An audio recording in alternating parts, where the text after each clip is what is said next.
బాగా జోరు మీద ఉన్నావురా, భలే ప్లాన్ చేసావు. ఏదో నీ అభిమానం నాన్న. రేపటి నుంచి నీకు ఆకలేస్తుంది రోయ్, అన్నం తినాలనిపించదు.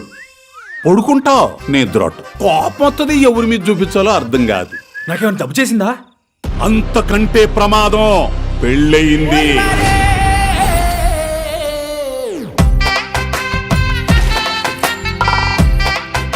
కిందేముందిరా చూస్తున్నావు? 10 చుక్కల ముగ్గో 20 చుక్కల ముగ్గో చూస్తున్నాను నాన్న. అగో, నువ్వు మంచోడు కాదు నాన్న.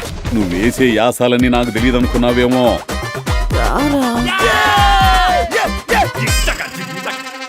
అయ్యా వీరయ్యా, ఇప్పుడు చెప్తున్నా విను. ప్రతాప్ కాదు, హీర ప్రతాప్. వింతలన్నీ విదేశాల్లోనే ఆకాశంలో జరిగితే మా కళ్ళ ముందు ఎప్పుడు జరుగుతాయి? బుజ్జమ్మ, అల్లుడేమన్నా అన్నాడా? పెళ్ళి 4వ రోజే పంచాయతీ ఎట్టిందంటే ఎవరమే తేడా ఉంది. అంతా నేను అనుకున్నట్టే జరుగుతుంది. కొట్టుకు సావండి. అసలు సమస్య ఏంటో చెప్పవే. నీకున్న సమస్య ఏంటో నువ్వే తెలుసుకొని పోగొట్టుకొని రా. అప్పటి వరకు నీ ప్రేమ నమ్మను.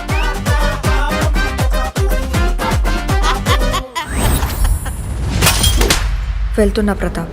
ప్రేమలో మోసం మాత్రమే ఉంటుందని నిరూపించావు. బుజ్జమ్మని ఎప్పటికైనా వెనక్కి తీసుకొస్తానన్న నమ్మకం రోజు రోజుకి పోతుందమ్మా. అర్థమయ్యేలా చెప్తే బుజ్జం వింటుంది. బుజ్జమ్మని తీసుకురావా? మాట్లాడి మనిషిని తీసుకురావచ్చు కానీ తన భయాన్ని పోగొట్టలేం.